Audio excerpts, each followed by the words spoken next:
Puma-party-party ang iba sa Boracay. Ang nightlife dito ni Melrose, pangingilaw. Nagpa-flashlight, naghahanap ng alimasag, maliliit na isda, pang-ulam namin. Pero habang nangingilaw siya, meron siyang natapakan. Akala ko isda, dinampot ko. Sabi ko, ay, cellphone.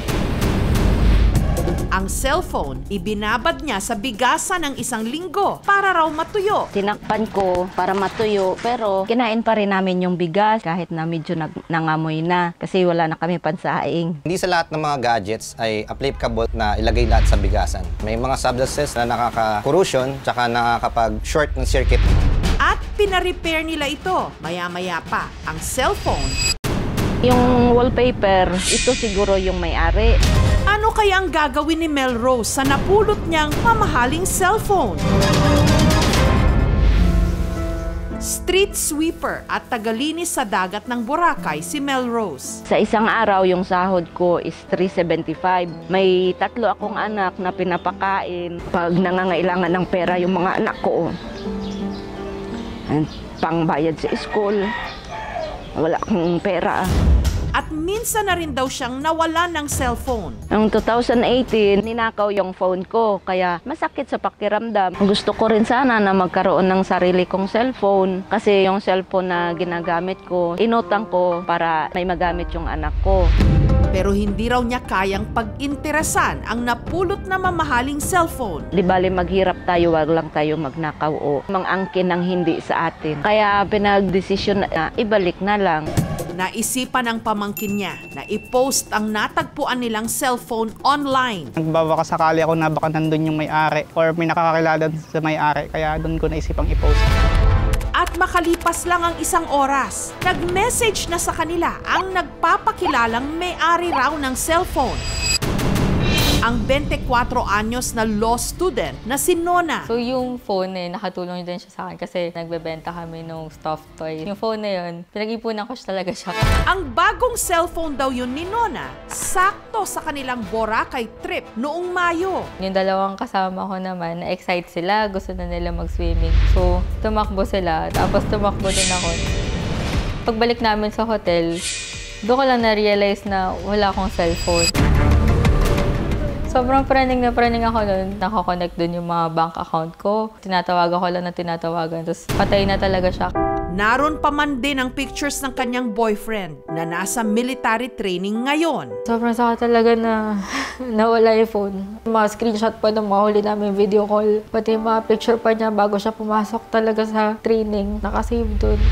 Hanggang nito nga lang September 17, nakita ni Nona ang post. Medyo natakot din po ako nun kasi tinatanong po niya ako kung ano raw pin ng cellphone para mabuksan daw po. Gusto ko rin malaman kung sa kanya talaga yung phone na yon kasi hindi siya yung nasa wallpaper. Sinabihan ako nung pamangkin ko na, ipadala na lang daw. Hindi rin pwede yan kasi malay natin, hindi yun talaga yung may-ari. Kung gusto nila, di puntahan nila dito sa Boracay. Susunod, sa kalagitnaan ng aming shoot, may biglang lumapit na pulis kay Melrose. Nanay, ikaw po si Nanay Melrose? Opo. May may napulot na cellphone? Opo, sir. Ba't hindi mo pinun-over sa amin? Okay, Nay, may complaint kayo sa estasyon, no? Ano bang mangyayari kay Melrose? Patay mo, wag kang manginginig. Ang mga eksenang magpapakabog sa inyong dibdib, susunod na. Sa kalagitnaan ng aming shoot, may biglang lumapit na pulis kay Melrose. Nanay, ikaw po si Nanay Melrose? Opo. May may napulot na cellphone? Opo, sir. Ba't hindi mo pinun-over sa amin?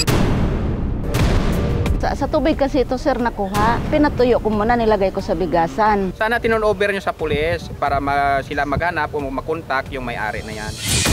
Okay, Nay, may complaint kayo sa estasyon, no? Ipakibasa lang po yung liter. Patay mo, wag kang manginginig. Hindi po tungkol sa akin. Kung hindi ay tungkol po sa inyo. Kayo po talaga yung star dito, Nanay. Salamat po muli, Nanay Melrose. Pagpatuloy po kayo, magiging inspirasyon sa marami. Nagmamahal at humahanga, Nona. Hello po, Nanay Melrose. Hello po. Ako po si Nona. Ako po yung may-ari ng cellphone. Dahil po sa mga bear na yan, naipon ko po, nabili ko po yung cellphone po. Salamat. Opo. Pero nanay, actually, meron na rin po tumulong sa akin yung mga professors ko po. So ngayon po, meron na po akong cellphone, nanay. So ang gagawin ko po sana, kukunin ko lang po yung laman po. Tapos kung ano man po magpapagbebenta ko sa cellphone, ibibigay ko po sa inyo, nanay. Ito po yung cellphone mo. Salamat po. Okay.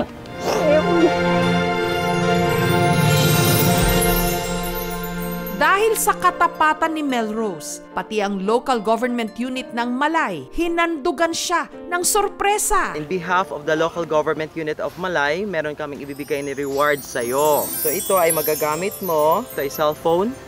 At meron po tayong dala na grocery. Maraming salamat. Maraming salamat din. Salamat. Hindi ko inaasahan na magkaroon ako ng ganitong reward sa katapatan na ginawa ko. Marami din kasing nagda-down sa akin. So, mahirap lang kasi ako. Bakit daw hindi ko pinag-interesan? Hindi para sa akin yun. May-ari. Kaya, kailangan ibalik. Honesty is still the best policy. Thank you so much mga kapuso. Kung nagustuhan niyo po ang videong ito, subscribe na sa GMA Public Affairs YouTube channel. Don't forget to hit the bell button for our latest updates.